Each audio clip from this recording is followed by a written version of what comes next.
Muy bien, ahí empezó la grabación. Ahora debo compartir mi pantalla.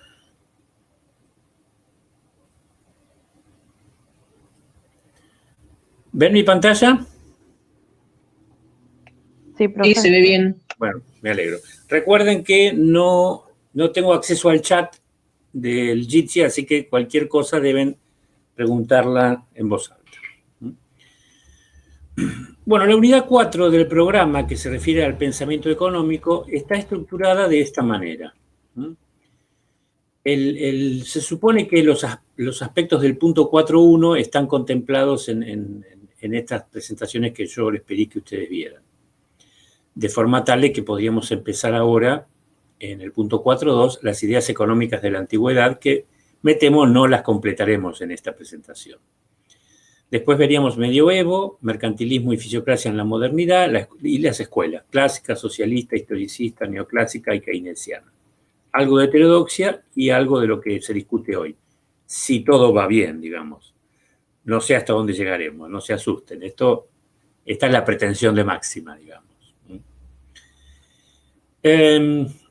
Hay objetivos sobre esta cuarta parte que están tomados del plan de trabajo docente, que se presenta todos los años para ser aprobado por los órganos de gobierno del departamento y de la facultad, ¿no? Estos son objetivos vinculados al aprendizaje y pretenden que los estudiantes puedan resumir o indicar los procesos históricos en los cuales se gestó el pensamiento económico. Es decir, que puedan articular de alguna manera, vamos a traducirlo a un buen romance, una idea o un consejo, una sugerencia de tipo económico con un contexto de producción determinado, digamos. Yo no creo en la ahistoricidad de las ideas. Las ideas económicas están fechadas, digamos, y son producidas en contextos determinados. Bueno, después que se pudiera discernir los aportes más importantes que cada una de las escuelas han hecho a lo que hoy se entiende por economía, teniendo en cuenta lo que en cada momento constituía, digamos, un avance en cuanto a conocimiento, pero también una restricción o limitación en cuanto a lo que se ignoraba en ese momento. Por poner un ejemplo, Aristóteles, digamos, ¿no? que muchas de las cosas que dice, por ejemplo, en biología son disparates, ¿no? Que este conocimiento mínimo que se aporta en esta parte sea útil para la integración de los conocimientos de las otras partes de la materia. Y finalmente, para cada una de las escuelas o tendencias, un conjunto de objetivos más o menos claros para que uno, en el lenguaje o cuando les toque ser docentes o en cualquier ámbito, ustedes sepan que cuando se habla de escuela clásica, ¿qué se refiere? O de escuela keynesiana, o de escuela socialista, o de escuela neoclásica, digamos. ¿Cuáles son las proposiciones más básicas de cada una? Las recomendaciones de política económica, si corresponden, si puede atribuírsele un carácter más o menos científico a esas sugerencias o no, o si simplemente son proposiciones de tipo normativo, etc. En ese sentido, la clase, la presentación, tiene la siguiente estructura. Primero, un breve repaso sobre qué es y qué significa la historia del pensamiento económico. Después, lo que yo les pedí que vieran ustedes sobre la periodización de la historia del pensamiento económico. Una caracterización del periodo que vamos a ver nosotros, o que vamos a empezar a trabajar. ¿Qué fuentes de la antigüedad vamos a considerar? Porque no vamos a ver todas, vamos a hacer una selección. Y el material bibliográfico. Bueno, la historia del pensamiento económico es una parte de la economía o de la ciencia económica que estudia la evolución de las ideas y teorías que han desarrollado los economistas a lo largo de los años desde el nacimiento de la economía. O sea, acá ya hay una primera cuestión, porque la profesión de economista es nueva, ¿sí? Pero los discursos o textos o fuentes sobre economía, bueno, tienen más de 3.000 años. Entonces, no solo los economistas, sino también otro tipo de pensadores. Es decir, que es la disciplina que trata el proceso cronológico del nacimiento, desarrollo y cambio de las diferentes ideas y distintas economías en diferentes sociedades, mostrando la contribución del pensamiento económico dominante a la economía moderna. Esta es una definición posible. Otra más sencilla que está en los contenidos mínimos de la materia Historia del Pensamiento Económico de la Facultad de Económicas, dice observar el despliegue del pensamiento económico a lo largo del tiempo. Y obviamente esto no puede hacerse sin vincular cada aportación a lo que yo denomino, o lo que se llama en ciencia, el contexto de producción de determinadas ideas. Para clarificar un poco la cuestión, vamos a recurrir a un historiador clásico de historia del pensamiento económico, Joseph Schumpeter, un austríaco, que escribió un libro que le llevó 10 años y quedó inconcluso por su fallecimiento. Y lo publicó su viuda después, en una labor de 4 años de edición del texto. Schumpeter distingue entre pensamiento económico, análisis económico y sistema de economía política. Fíjense ustedes que la construcción de esta figura está hecha con lo que se llaman diagramas de Venn, en teoría de conjuntos. Entonces, el pensamiento económico es un gran conjunto, en este caso, de aportes o ideas. El análisis económico es un subconjunto del pensamiento económico. Uno podría decir que todo elemento de análisis económico forma parte del pensamiento económico, pero no al revés. Hay algunos elementos de pensamiento económico que no forman parte del análisis económico. A su vez, Schumpeter denomina a otro concepto que se llama sistema de economía política, que como pueden ver es otro conjunto que intersecta tanto al conjunto de pensamiento como de análisis económico. Es decir, que habría una parte de ideas, ¿sí?, compartidas entre este conjunto de proposiciones y estos dos. Obviamente, ahora tendríamos que ver qué es cada una de estas cosas. Vamos a las definiciones que el propio Schumpeter aporta. Así, el pensamiento económico sería la suma total de todas opiniones y deseos referentes a temas económicos, formuladas por cualquier individuo, por los científicos, por los legos, por los estudiosos, por los, ¿cómo los llamamos en Argentina?, opinólogos,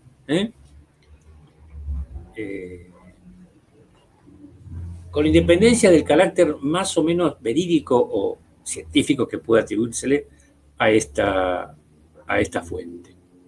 En cambio, el análisis económico, que recuerden era un subconjunto del pensamiento económico, se refería exclusivamente, según Schumpeter, a los aspectos o enunciados científicos del pensamiento económico. Es decir, un conjunto de enunciados que reivindican para sí el carácter de científicos. Un enunciado científico reúne ciertas características de veracidad, de verificabilidad, de refutabilidad, etc. En cambio, acá hay un conjunto variopinto de opiniones que no requieren ningún tipo de verificación, digamos.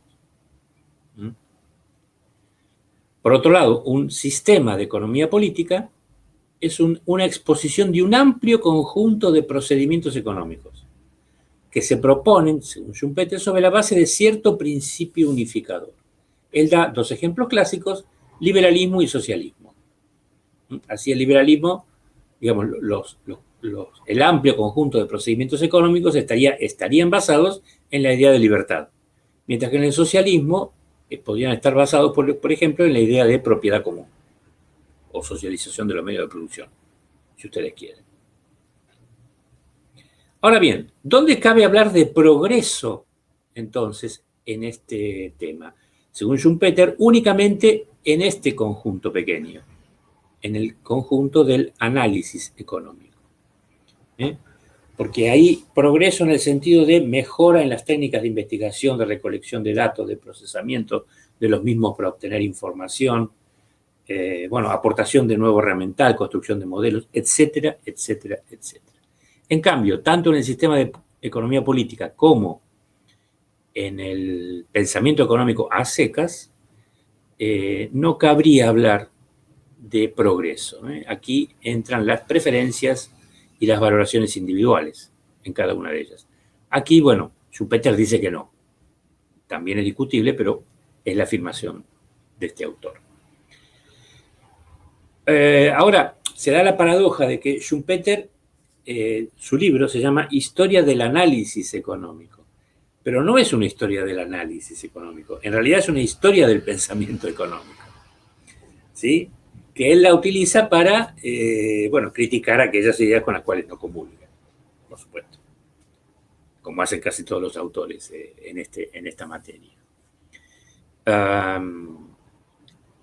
Ahí hay una división crucial, digamos, ¿no?, entre los historiadores del pensamiento económico. Están los que empiezan del principio, digamos, en Occidente con el Código de Hammurabi y la Biblia, por ejemplo, o el Antiguo Testamento, y están los que empiezan recién en la modernidad con el mercantilismo, bajo la idea de que antes de la aparición del sistema mercantil no puede hablarse de economía. Esto es un error, pero bueno, es una opinión, digamos, y como tal opinión, uno, aunque la critique, debe respetarla. ¿Es posible periodizar la historia del pensamiento económico? Bueno, sí, hay numerosos autores que se han dedicado a este tema y han formulado algunas propuestas. La cátedra recoge una propuesta, que está hecha por 3 autores italianos, Francesco Vito, Luigi Cosa y Francisco Balsecchi, y que está reformulada de alguna manera por un autor argentino, el doctor Fernández López. Así como la historia en general se puede periodizar en eras, la historia del pensamiento económico es susceptible de ser periodizada en periodos, mucho menos pretenciosos que eras o edades, y que tendrían ciertos principios unificadores, que bueno, fueron explicados en el material que yo les solicité que ver. Estos periodos se refieren básicamente a la historia del pensamiento económico de Occidente, ¿no? Porque recién a partir de la década de 1960, en Occidente se están incorporando fuentes de pensamiento extraoccidentales. Por ejemplo, recién en la década del 90 se tradujo al inglés y el francés y otras lenguas y al alemán material japonés de mucha antigüedad, digamos, y algún material indio. Y en los últimos, también, desde mediados del 19 en adelante, se tradujeron fuentes árabes. Ibn Khaldun, por ejemplo. Entonces, basándonos en hitos de Occidente, es posible hacer una periodización cuatripartita de la historia del pensamiento económico.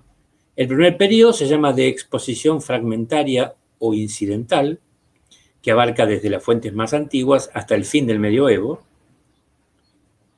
El segundo periodo se llama de estudio autónomo, y se llama así porque la economía adquiere un carácter de autonomía, la economía adquiere un carácter autónomo del que carecía en el periodo anterior, que abarca desde el siglo XVI hasta mediados del siglo XVIII. Acá los autores difieren dónde poner la terminación. No es nuestro tema hoy. El siguiente periodo, llamado de investigación sistemática, se caracterizaría por 2 aspectos, porque ya la economía aparece como una disciplina de la naturaleza científica, cuestión de la que carecía en los 2 periodos anteriores, y además porque aparecen escuelas de pensamiento económico diferentes y hasta rivales. Este periodo abarcaría un siglo más o menos, desde los inicios de la Revolución Industrial, último tercio del siglo XVIII, hasta lo que se conoce como Revolución Marginalista, que es un hito dentro de la historia del pensamiento económico. Y por último, el cuarto y último periodo, en el cual estaríamos todavía hoy, que se llama de perfeccionamiento analítico, que iría desde el último tercio del siglo XIX hasta nuestros días. Y se caracteriza porque justamente se introduce el cálculo infinitesimal, con lo cual se logra, bueno, ciertos avances, también ciertos retrocesos, que veremos oportunamente. Este primer periodo tiene notas distintivas o características.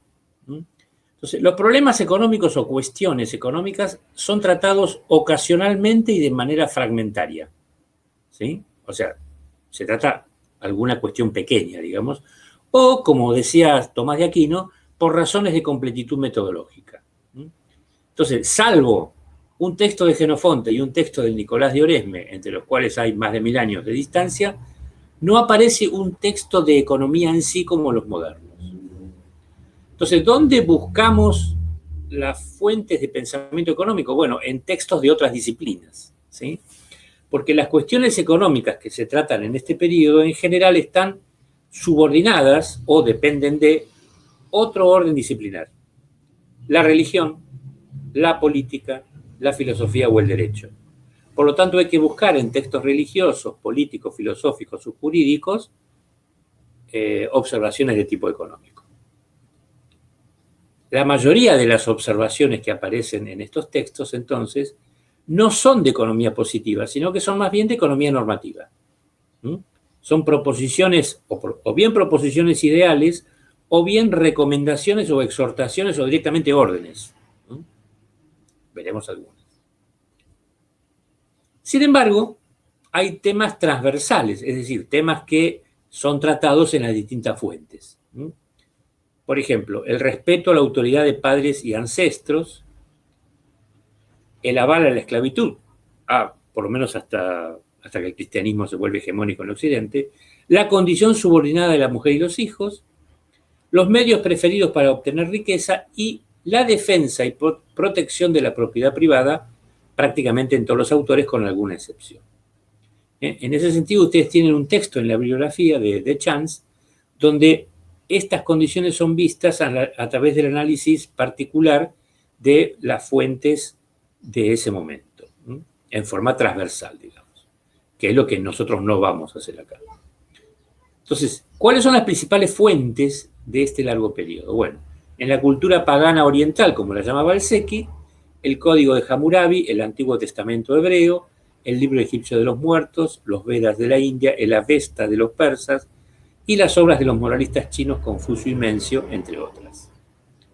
En la cultura pagana greco-oriental, bueno, obviamente toda la panoplia de la filosofía griega, de la cual somos tributarios, los pensadores romanos, porque también los romanos tuvieron filósofos y agraristas, ya lo veremos, y la gran contribución de Roma, el derecho romano. De la cultura cristiana antigua y medieval tenemos como fuentes el Nuevo Testamento, ¿sí?, que comprende los evangelios canónicos y el libro de los Hechos de los Apóstoles. Las contribuciones de la patrística, es decir, de los llamados padres de la Iglesia, un conjunto de teólogos de los siglos II a V, pongámosle, de la era cristiana, el más importante de los cuales es Agustín de Hipona, que fue canonizado por la Iglesia, y finalmente de la escolástica, el más importante de los cuales es Tomás de Aquino, también canonizado por la Iglesia Católica. La escolástica, digamos que se originaría, según Schumpeter, en el siglo IX y iría hasta el siglo XVI, aunque es posible prolongarla fuera de este periodo, hasta el siglo XVIII. Ya lo veremos. También hay, y por esa incorporación que mencioné antes, en la cultura árabe musulmán temprana, hay varios autores que cubren un periodo en el cual no hay fuentes prácticamente en Occidente, entre los siglos VI y X, pongámosle, y básicamente el autor fundamental en este periodo, que ya está en el siglo XIV, es Ibn Khaldun, un autor que anticipa a Smith, a Marx, a los neoclásicos, a Montesquieu, bueno, a numerosísimos autores occidentales que obviamente no fueron conocidos por estos autores, ¿no?, porque si no los hubieran mencionado. ¿Qué fuentes vamos a considerar nosotros? De la cultura pagana oriental, el Código de Hammurabi y el Antiguo Testamento hebreo. Además, vamos a ver muy brevemente, por la implicancia económica que tuvieron, algunas cuestiones de Confucio y Mencio. De la cultura pagana greco-oriental vamos a ver a los filósofos griegos, básicamente Jenofonte, Platón y Aristóteles, y algunas aportaciones menores de estoicos y epicúreos, que son importantes por su derivación en el pensamiento económico posterior. Y también los pensadores romanos. Cicerón, Séneca y Marco Aurelio son los más célebres filósofos, Marco Aurelio ya sabemos que además es el emperador filósofo, y Catón, Varrón y Columela son los pensadores agrarios, los agraristas romanos, que para algunos autores fundan lo que hoy se llama economía espacial. Y por último, diremos algunas palabras sobre el derecho romano. Esto por ahora queda fuera de esta presentación. Nosotros nos detenemos con los griegos. Bueno, parece entonces razonable hacer la primera interrupción acá y escuchar sus preguntas o comentarios. Adelante.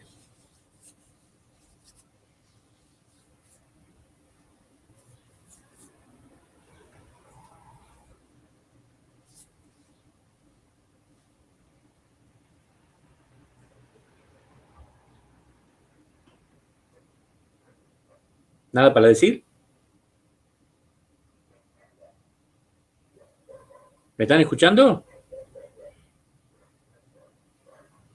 Sí, profe, no, creo que no hay preguntas. No sé si en el chat alguien tendrá preguntas. De última, se lee en voz alta. A ver. Bueno, si hubiera alguna en el chat, léala, por favor.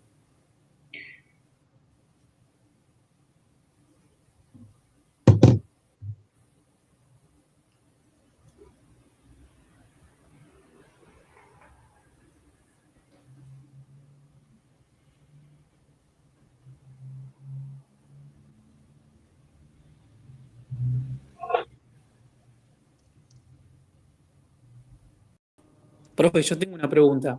Adelante. ¿Esta periodización de quién es el autor? En realidad se fue construyendo a lo largo de un siglo, digamos. Los primeros son dos economistas italianos, Luigi Cosa y Francesco Vito. ¿Sí? Y después a nuestro país la trae un economista que, si bien nació en Italia, desarrolló su actuación profesional en Argentina, Francisco Balsecchi. Balsecchi, un economista católico que en su momento tuvo mucho prestigio, fue uno de los fundadores de la Universidad Católica en Buenos Aires. Y el doctor Fernández López, en ocasión de cuando creo que cumplió 80 años Balsecchi, le hicieron una especie de homenaje, digamos. El homenaje consistía en una reunión académica donde un grupo importante de economistas presentaban trabajos en honor a este profesor, todavía en vida, ¿no?, de Balsecchi. Y ahí el doctor Fernández López presentó el artículo que está en la bibliografía y que sería de lectura obligatoria para ustedes, donde, aceptando la periodización de los tres, le hace algún tipo de modificaciones o propuestas. ¿Sí?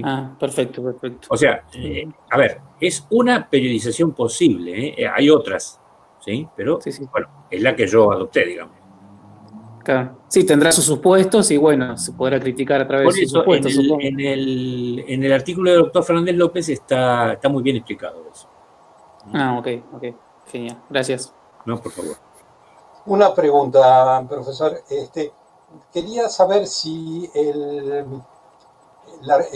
tema de la importancia del Código de Hammurabi, desarrollado en la región mediterránea entre el Tigris y el Éufrates, si tuvo alguna relación entre el desarrollo de la escritura y la parte de economía, entendiendo que el desarrollo inicial de la escritura se inicia con transacciones comerciales.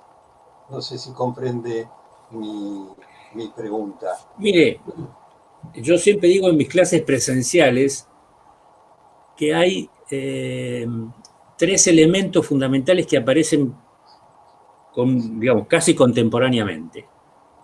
¿Sí? Uno es el dinero. No en su forma de pieza de moneda, entendamos, no. La pieza de moneda, ya lo veremos, aparece recién en el siglo VII a.C. ¿Sí? Pero alguna forma dineraria hay. Normalmente, la forma dineraria que había antes de la invención de la pieza de moneda era el metal precioso en forma de bolitas, conos, lo que sea, una vez que se descubre la fundición y todo eso. ¿Por qué? Bueno, porque reunía los requisitos que en su momento dijimos que tenía que tener el dinero, era durable, etc. 2, un sistema de pesas y medidas para poder pesar el metal. Y porque ¿de dónde viene el origen de la palabra peso? Bueno, porque esa moneda, o ese dinero, mejor dicho, valía por lo que pesaba, ¿sí? Por lo tanto, tenía que haber un sistema de pesas y medidas, y además de esto, un contralor gubernamental del sistema de pesas y medidas, para que no hubiera fraudes. Esa tasa impositiva es una de las más antiguas de la historia humana, que todavía hoy se cobra. Hoy es una tasa municipal. Y junto con esto, como esto está asociado a transacciones económicas, bueno, la aparición de la escritura, que era la forma, como usted dice, de llevar las registraciones y rápidamente los contratos. ¿Mm? Gracias. Ahora, esto sucede, yo diría, hacia el 3000 a.C. El Código de Hammurabi es mucho más moderno, es del siglo XVIII a.C. Por supuesto que esa escritura era ideográfica o simbólica y por lo tanto era patrimonio de una minoría selecta. Imagínense una escritura que tenía 3.000 o 3.500 ideogramas. Muy pocas personas podían conocerlo y obviamente era un privilegio. Es decir, la clase de los escribas en Egipto. ¿Sí?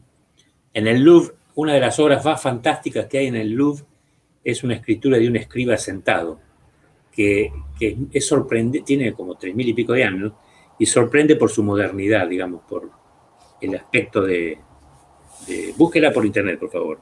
¿El escriba egipcio? ¿Eh? ¿El escriba egipcio? El escriba egipcio. No, sí, no recuerdo si se llama el escriba sentado o algo por el estilo. Sí, claro. Y ver la dolomita esa, perdón, la piedra negra del Código de Hammurabi es algo que a mí por lo menos me provoca congoja y me largo a llorar, ¿no? Porque realmente es algo impresionante el detalle de ese trabajo. Ahora diremos algo sobre el código. Bien. Si me permite. Perdón, Yo también lo vi. Claro, me quedé como 20 minutos mirándolo. No, es algo impresionante. Sí. Además, la trascendencia que tiene por, digamos, el significado de cada uno de las frases, el principio de las leyes escritas, ¿no? No solamente orales. Gracias. Bueno, ¿hay otra pregunta? Seguimos entonces. Bueno, la primera fuente que vamos a ver entonces es el Código de Hammurabi porque es la más antigua, al menos hasta de la que tenemos conocimiento hoy. No es el código más antiguo, hay al menos 3 códigos que le preceden, pero sí es el código completo más antiguo que ha llegado hasta nosotros. Ahora voy a decir cómo llegó hasta nosotros. Bueno, según la vieja cronología, Hammurabi sube al trono babilónico en 1792 a.C. y gobierna hasta aproximadamente 1750. Esta cronología es discutible, ya lo sé, pero bueno, esto no es una clase de historia antigua. En todo caso, le preguntan a Juan Ferguson. Fue un afortunado, digamos, que gobernando una ciudad por vía militar conquista un territorio y un reino, que llevaría a abarcar todo el territorio mesopotámico, excepto Asiria. Obviamente, como ha pasado y seguirá pasando seguramente, con la muerte del caudillo líder, se va a disgregar. Aunque no es posible darle una fecha exacta al código, se infiere que su realización fue hacia el final del reinado. Y se supone que lo que hicieron los eruditos que trabajaron en su realización fue una recopilación de lo que hoy llamaríamos jurisprudencia, digamos, de los usos y costumbres que existían en el territorio mesopotámico. El código consta de 282 artículos relativos a otros tantos casos judiciales, además de tener un prólogo que evoca a los dioses y un epílogo que maldice a todos aquellos que no cumplan con las disposiciones del código. Y según dicen algunos autores, el propósito no es tanto normativo. Obviamente un código es normativo porque impone un sistema de penas y castigos, ¿no? sino más bien didáctico, para ilustrar a los sucesores de Hammurabi cuál conducta deberían seguir para restablecer orden y justicia en el reino. No sabemos si el código llegó a aplicarse o no. ¿Sí? Y esta es la estela de que hablaba su compañero. Está en el Museo del Louvre y fue descubierta por una expedición francesa en la ciudad persa de Susa, donde seguramente llegó como trofeo de guerra. No se ve acá, pero tiene como estaba partido al medio, o sea que pero pudo ser montado perfectamente. Y recién ahí entonces se pudo obtener la transcripción completa de los 282 artículos, porque había otras transcripciones, pero eran todas parciales. Y la estela mide 1,20 m. No, perdón, es más alta que uno. ¿No? Cerca de 2 metros mide la estela. Sí, 2 metros, sí. 2 metros y algo, sí. Es basalto, me parece, negro, negrísimo, y como ustedes pueden ver, es escritura cuneiforme. Ahora en la siguiente diapositiva van a ver un detalle.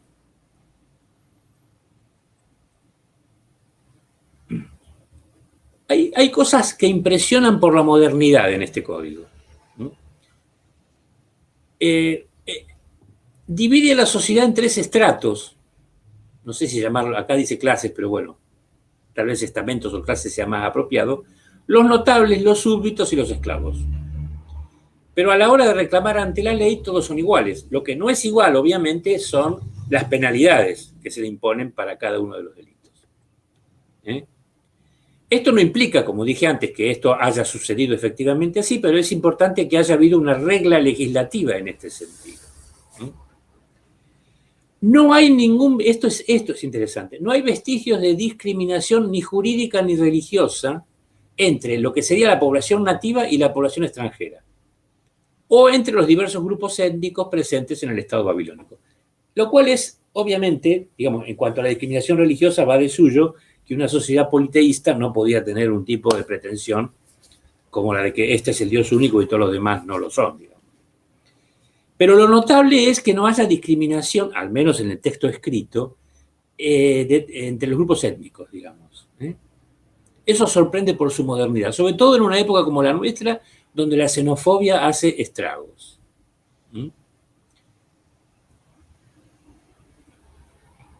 Ahí tenemos un detalle de la estela, con los típicos caracteres cuneiformes. Si se quisiera traducir el código a la jerga forense moderna, podría ser una posible estructura. ¿Ven? Esto sería el número de artículos, digamos, en el orden en que aparecen, y estos serían los temas en la jerga de los abogados modernas, no sé si me está escuchando la señorita Los Calzo, que abarcaría. Litigios, pena capital, ¿qué delitos merecen la pena capital? Sistema fiscal, patrimonio, familia y sucesión, lesiones y daños, trabajo y esclavos. Por ahí se perdieron uno o dos artículos que no aparecen porque, bueno, no son directamente encuadrables en este tipo de cosas. Se calcula que aproximadamente 1/3 de los 282 artículos tratan cuestiones de una u otra forma económicas.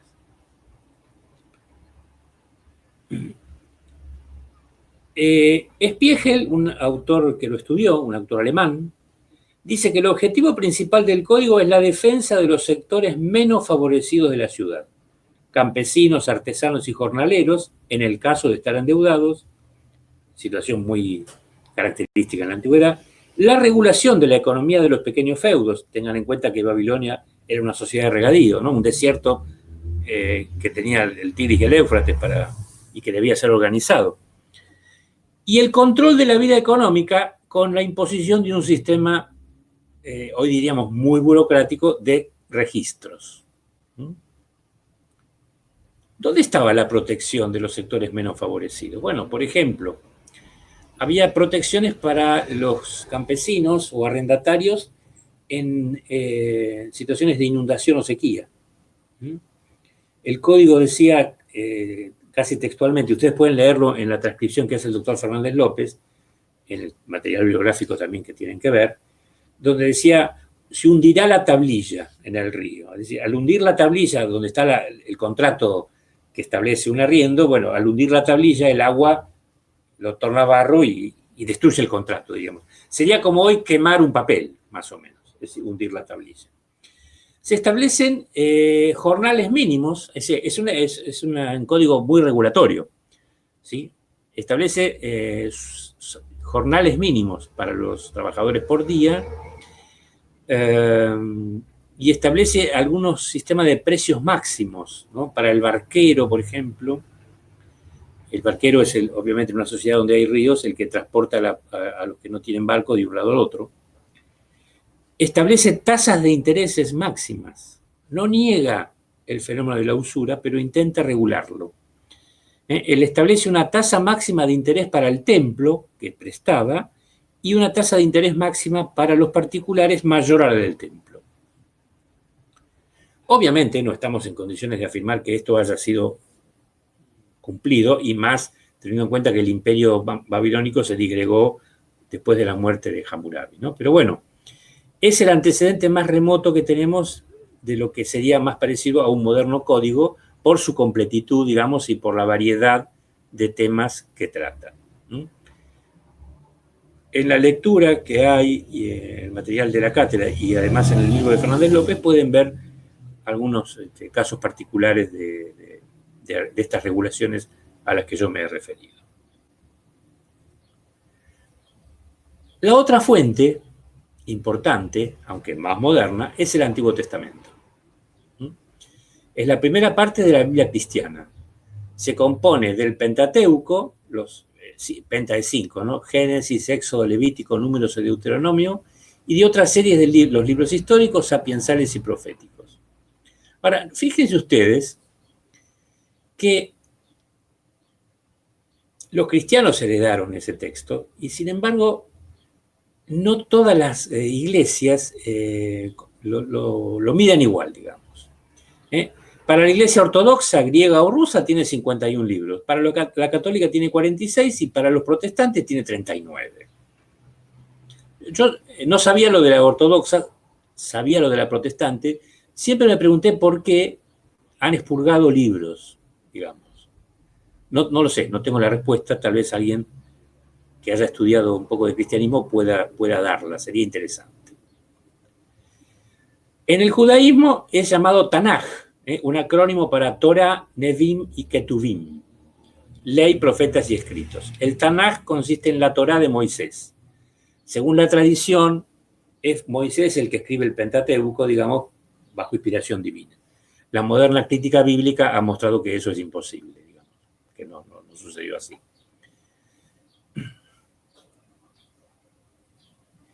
Y, obviamente, la Torá es la parte más importante, es la ley. Todo lo que viene después es accesorio o supletorio. Aquí vemos, fíjense los caracteres góticos.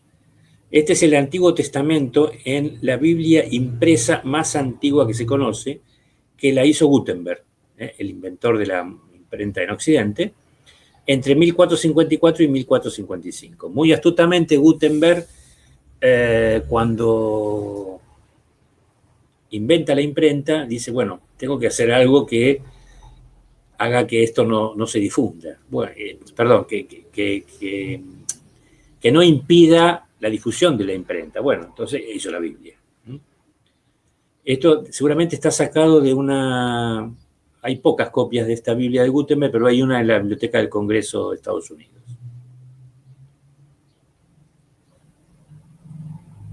Obviamente que el Antiguo Testamento es un libro religioso.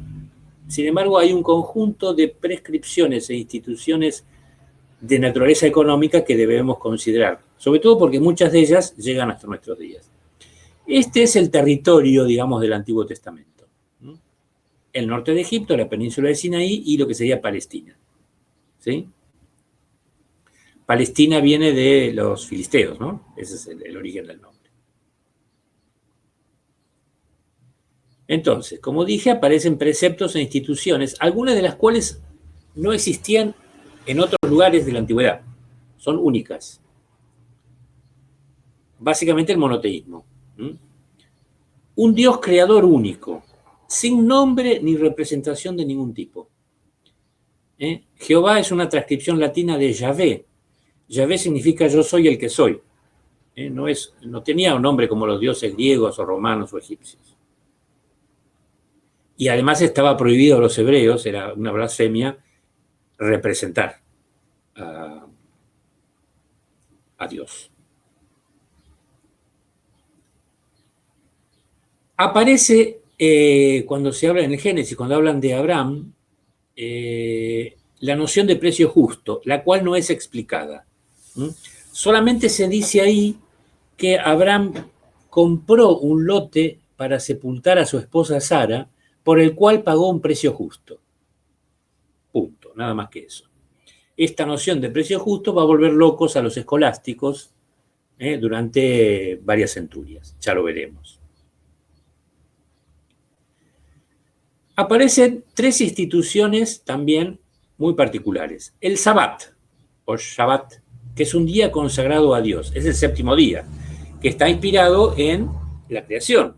Según el mito hebreo de la creación, Dios creó el mundo en 6 días y al séptimo descansó. Por lo tanto, el hombre, hecho a su imagen y semejanza, también tiene derecho a un día de descanso, pero que es un día consagrado a Dios. Que después los cristianos lo pasaron al domingo para no hacer igual que los hebreos. Ese fue el emperador Constantino, el que lo hizo. Consagrar el domingo como día de descanso. Inclusive imponiendo, al estilo romano, severas penas a quienes no respetasen ese día. El año sabático, que es un año cada 7. Fíjense lo que pasaba en el año sabático. Las deudas serán canceladas. Obviamente estamos hablando de deudas entre hermanos de religión, ¿verdad?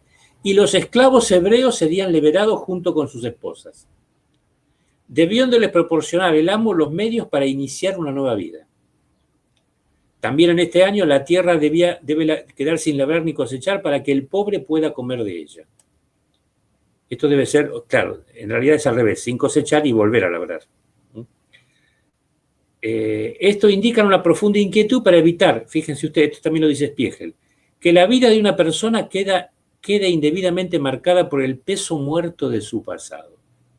Como diría Lelutier, suéltame pasado.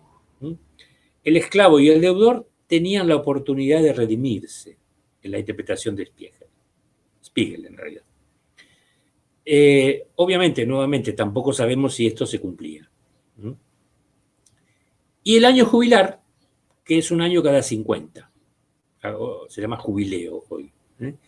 Además de las prescripciones del año sabático, en el año, digamos, en teoría debería reordenarse la propiedad de las tierras de labranza. En realidad, lo que dice el texto del Antiguo Testamento es que las ventas de tierras de labranza no deben hacerse por más de 49 años. Según Spiegel nuevamente, esto estaría, digamos, orientado a impedir la concentración de tierras en pocas manos. Además está decir que no se practicó o no se logró hacer. Otra institución es el diezmo, la 10ª parte que debía pagarse a los leví. ¿Por qué? Bueno, porque no trabajaban. Después la iglesia heredó esto del diezmo, asimilable a un impuesto para el mantenimiento de la institución y del clero, ¿no? Y el diezmo fue abolido acá en la Confederación, creo que por la Asamblea del año 13, no estoy seguro. Así que fíjense hasta cuándo duró, ¿no? Bueno, hay un conjunto en el Pentateuco y también en otras partes del Antiguo Testamento de normas que exhortan a la protección de pobres, viudas y desamparados, ¿no? Por ejemplo, bueno, la prohibición de prendar cierto tipo de bienes imprescindibles en caso de estar uno endeudado. Los morteros, por ejemplo, para hacer harina, esos no pueden prendarse. Los vestidos no pueden prendarse. Hay una exaltación de la dignidad del trabajador, también herencia del mito de la creación, porque si Dios trabajó para crear, los trabajadores también son sujetos dignos, digamos.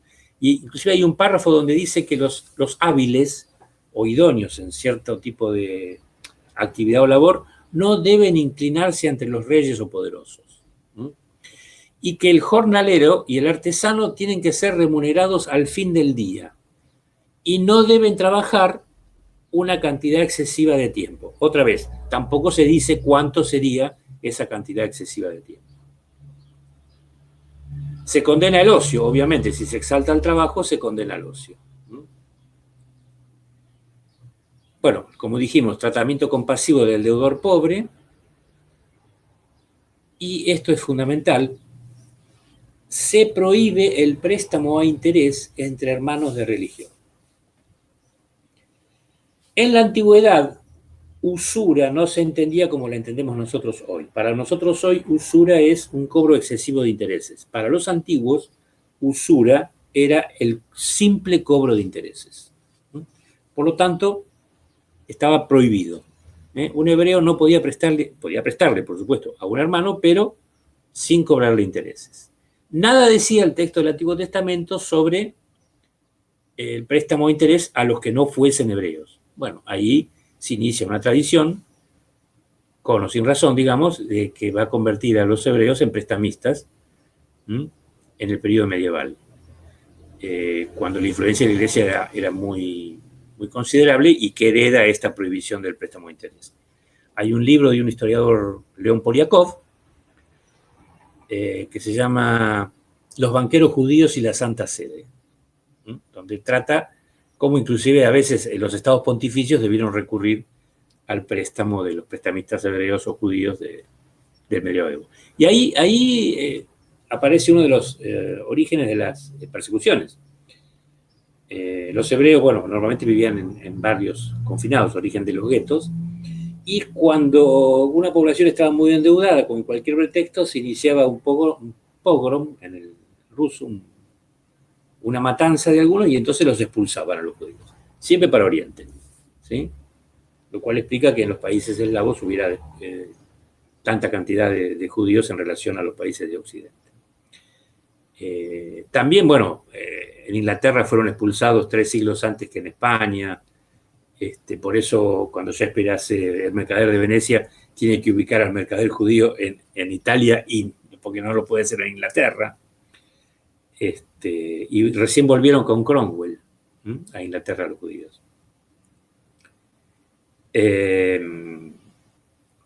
Bueno, inclusive el propio Marx, en su famoso texto de Juventud en la cuestión judía, habla un poco de esta cuestión. Yo no recuerdo ahora exactamente lo que dice, pero lo menciona. Bueno, ahí se terminó entonces Cercano Oriente. Parece prudente hacer otra interrupción. Escucho.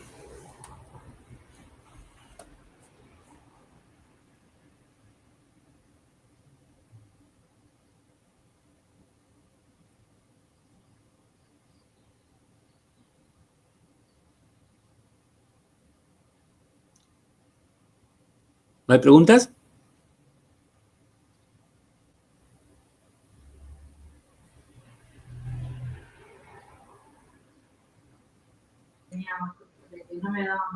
Parece que no, profe. ¿No? Bueno, vamos al Lejano Oriente entonces.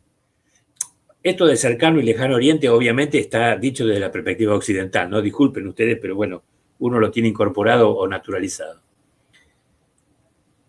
¿Por qué moralistas? Esto lo saqué de un libro de historia muy antiguo. Bueno, porque obviamente el autor no les daba entidad de filósofos, ¿no? Al menos desde el punto de vista de lo que era la filosofía occidental. Eso también es una opinión. Confucio es el nombre latinizado por los jesuitas de Kung-Fu-Tzu, que vivió entre el siglo VI y V antes de Cristo. Y que se presenta a sí mismo como un restaurador de un antiguo sistema de sociedad. ¿Sí? En un momento en que en China había, bueno, creo que era la época de los llamados reinos combatientes, hace toda una exhortación para restaurar antiguas y sabias tradiciones de un reino mítico, obviamente, ¿no? Es uno más de lo que sitúa en la Edad de Oro en el pasado, para que se recupere un orden perdido, ¿sí? Esta es una imagen tradicional de Confucio.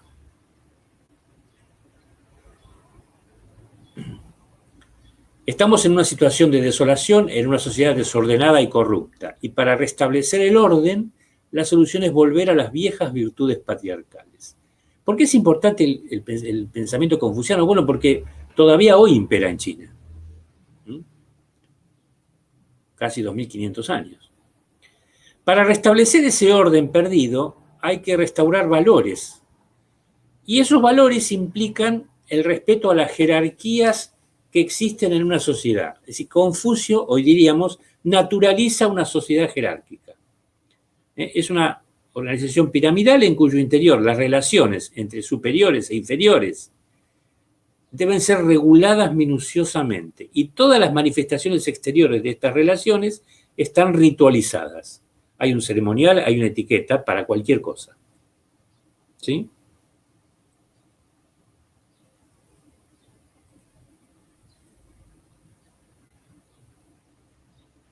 El texto atribuido a Confucio son las analectas, que en realidad pasa como con la ética a Nicómaco de Aristóteles, digamos. Es una compilación de sentencias más bien breves que fue hecha por sus discípulos.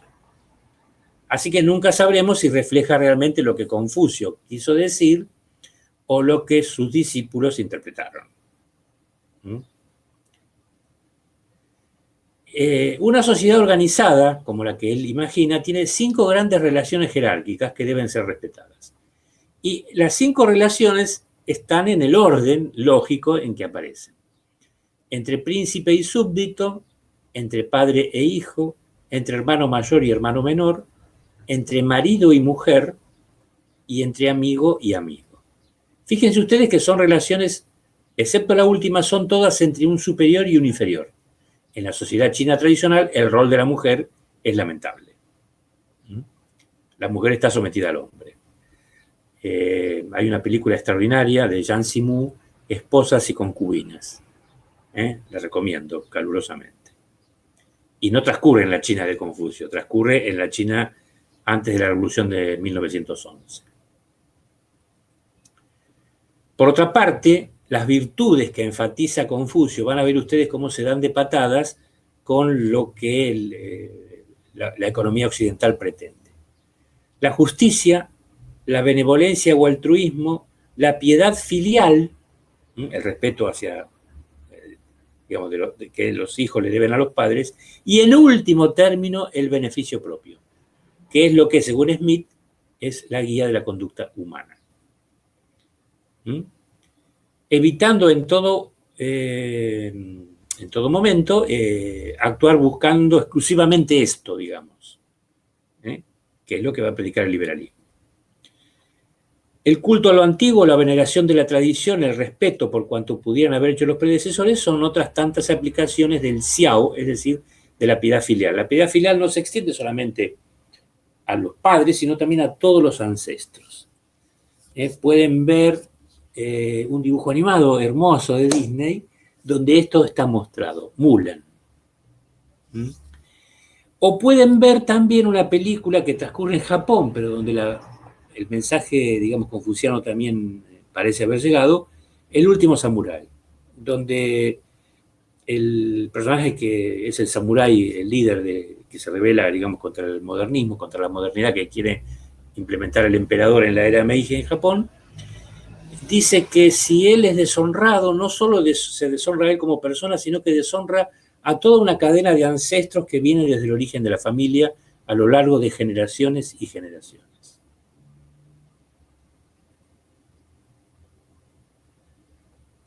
También, según Confucio, hay una especie de relación entre el microcosmos y el macrocosmos, a través de la teoría del Tianming o mandato celeste. El cielo o Tien delega un encargo a quien gobierna. Por lo tanto, el buen gobierno es el hijo del cielo. y su recto comportamiento determinarán, fíjense ustedes, el orden en el mundo material. Si las cosas van mal, si el rey no gobierna bien, va a haber no solo problemas en la sociedad y en las personas, sino también en el macrocosmos, en el mundo, terremotos, inundaciones o sequías. Bueno, la historia china está plagada de hambrunas, así que es razonable pensar que ante estas, los chinos deberían preguntarse, digamos, qué pasaba con el macrocosmos, que el buen gobierno no prevenía estas cosas. Hay una correspondencia entre el mundo físico y el mundo moral. El mandato celeste de la casa reinante no es eterno, puede ser revocado. Ahora bien, esta revocatoria, quienes estudiaron la historia de China saben que, como en Egipto hubo numerosos cambios dinásticos, fue interpretada por una clase particular en su favor, por la clase de los mandarines, no por los campesinos. Esto no quita que debe haber habido innumerables revueltas campesinas, pero no eran los campesinos los que decidían quién iba a ser el nuevo gobernante, ¿no? En general, entre la clase de los mandarines era de donde surgía este.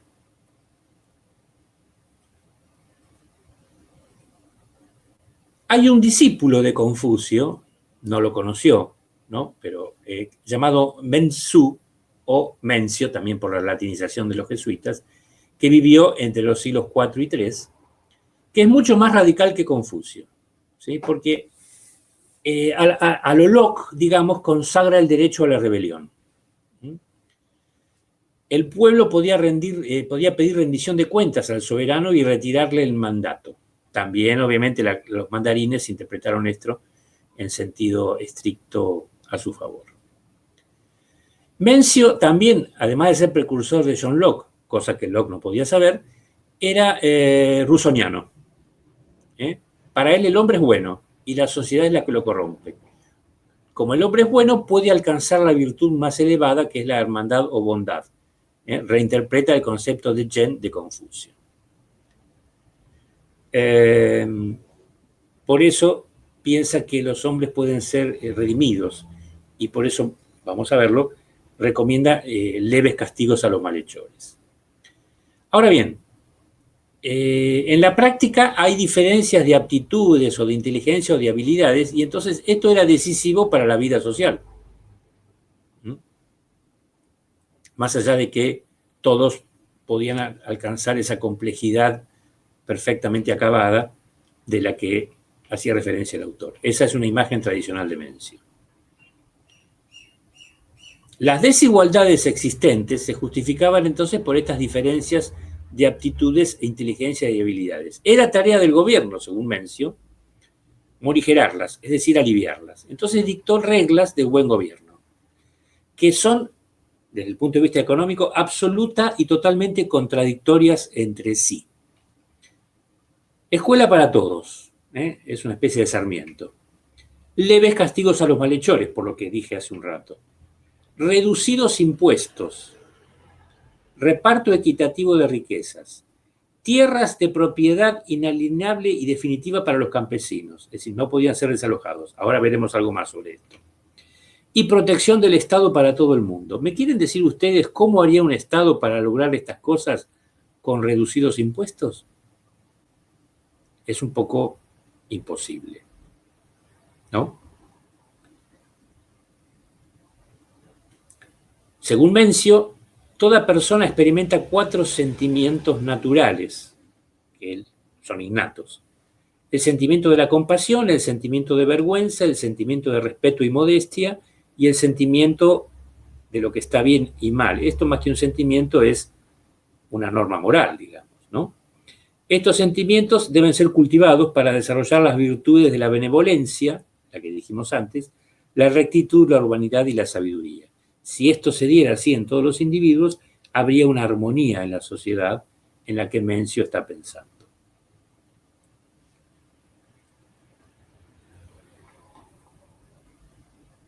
Bueno, en chino moderno, el nombre Mencio es Menzi.